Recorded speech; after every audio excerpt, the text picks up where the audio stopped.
অনেক কয়েকজন মিলে দৈনিক টাকা জমা করে প্রতি মাসে লটারি করে মাসে একবার একজন পুরো টাকা পায়। সবাই যতক্ষণ পাবে না ততক্ষণ টাকা দিতেই থাকবে।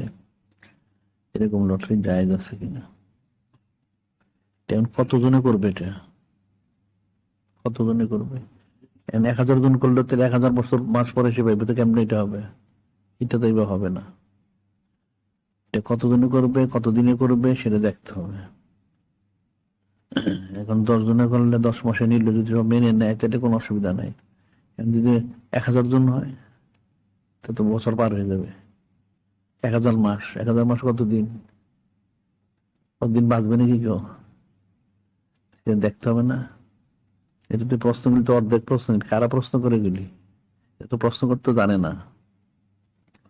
এটা যদি 5 জন 10 জন হয় বা 12 জন হইলে যে 1 বছর একবার সবাই পেয়ে যাবে, তাইলে হইতে পারে, কিন্তু বেশি এটা করা ঠিক হবে না। এটা মনে করে 1000 জমা করতে পারেন, হয় মিলে জমা করলে একজনে নিয়ে গেল।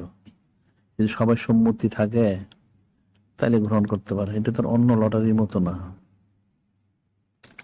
কেউ মাহরুম হচ্ছে না, সবাই পাচ্ছে। লটারির বিষয়টা হলো, এটা সংখ্যা ঠিক করতে হবে। এত বেশি সংখ্যক লোক হলে হবে না। 100 200 500 1000 জন মিলে করলো তো সে পরে পাবে কোত্থেকে? অনেক হয়তো দেখা যায় মারাই গেলো, সে তার জমা দিতে পারছে, সে টাকাটা নিয়ে গেল, তখন কি হবে?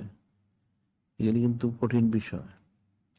এখন 1 বছর ধরে যদি 10 জন 12 জনও দিতে হয় তাহলে ঠিক আছে, যদি সে মারা যায় তার পক্ষে কে দিবে এটা বলতে হবে। অন্যথা সে 1 মাস দিয়ে টাকাটা নিয়ে গেল, সে মারা গেল, এখন এবার তো সে তার দিবে না। সে যদি না দেয় তাহলে তো সে তো টাকা নিল, তাহলে তার তো জায়েজ হবে না। তাহলে তার পরিবর্তে কে দিবে আবার? এটা ওইটা ঠিক করতে হবে। এইভাবে লটারি করা আমভাবে এটা ঠিক হবে না। করতে হলে 12 জন করলো ঠিক আছে, 12 মাসে নিবে, তাহলে ঠিক আছে। যদি তার অনুপস্থিতি মারা যায় তাহলে তার অনুপস্থিতি কে দিবে? এটা এটা নির্দিষ্ট করতে হবে। যে নমিনি করে না, দেখো, ওইরকম করে দিতে হবে, তার পরিবর্তে সে দিবে। এরপর সে আবার যদি আসে, সে আবার বলতে হচ্ছে মারা গেলে তারপরে কে দিবে, কারণ 12 মাস তো কম লম্বা সময়।